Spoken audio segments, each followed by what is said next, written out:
咁跟住同大家咧就係咧講解翻呢一個咧就係我哋通常喺俱樂部都會比較常用嘅一個 model 嘅八大指數榜啦。咁呢一個八大指數榜咧，如果大家係要 check 八大指數嘅話咧，大家留意翻，我哋並唔係咁 on off 掣嘅，我哋係撳呢一個咧向上箭嘴嘅箭嘴掣去開啟呢一個八大指數榜嘅喎。好啦，咁我哋撳咗呢個箭嘴之後咧，第一個顯示咧就會係個年紀啦。咁我哋首先咧就要輸入翻咧就係嗰個朋友仔嘅年紀啦，然之後我哋就撳 set。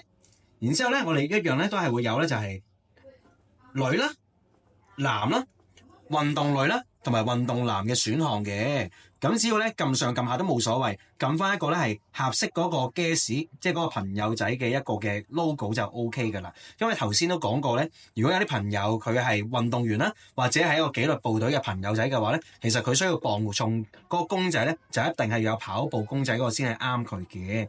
咁我哋今日咧呢個朋友仔咧，佢就25歲，佢係女士，咁所以咧呢一個就係女士嘅公仔啦。咁我哋就撳 set， 然之後咧就撳翻佢嘅身高，都係透過上下箭嘴去撳翻佢嘅身高。咁佢嘅身高咧就係160 cm。咁我選咗咗之後咧，我就撳 set。咁我哋就可以邀請咧我哋嘅嘉賓咧就係上榜噶啦。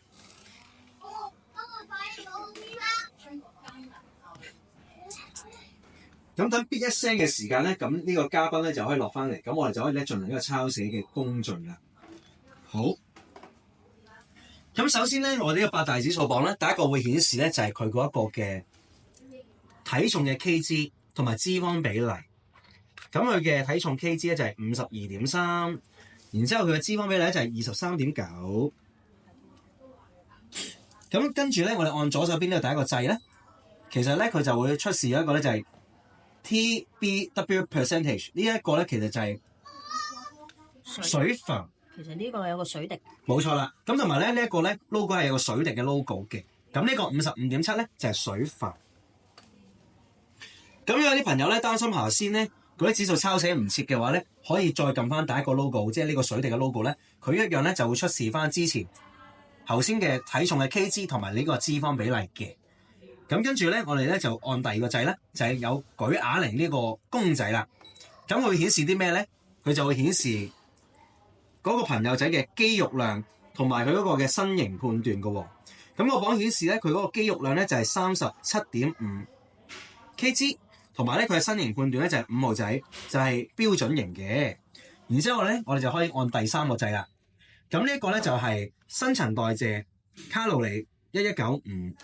而另一個咧就係頭先我都分享過咧，就係唔同嘅單位，就係千焦嘅單位，就係1195乘4.3得出嘅一個嘅數字咯。咁跟住咧，佢亦都會顯示一個咧，就係佢嘅生理年齡，就係18歲啦。呢個亦都會有 age 呢個字樣嘅。而第四個掣咧，呢一個咧就係骨量，因為大約咧你會見到佢嗰個數字都比較細啦，同埋佢寫 kg 嘅時間咧，你都會估計到其實佢就係一個骨量嚟嘅。咁呢個朋友仔嗰個骨量咧就係2.3 kg， 而最後呢一個咧第五個掣，咁呢個咧就係佢嘅內臟脂肪，咁呢個朋友仔嘅內臟脂肪咧就係3度。咁當然啦，其實咧你喺呢個磅重嘅過程當中咧，你一定要提示翻你嘅朋友仔咧，盡快係除咗襪啦，同埋除咗鞋，而我哋自身咧亦都係好咁清理咗呢個磅嘅時間咧，就會咧增加咗咧我哋磅重嘅效率。如果唔係嘅話咧，嗰個朋友仔就可能就要重新除鞋除襪去磅重，就會令到佢咧更加繁複咗個工序啦。咁但係大家留意翻，如果我哋咧磅重嘅話咧，必須要呢個朋友仔咧佢係18歲咧，佢先可以 check 到呢個八大指數嘅。如果唔係嘅話咧，佢只能夠就係 check 到佢哋嗰個嘅磅數嘅啫。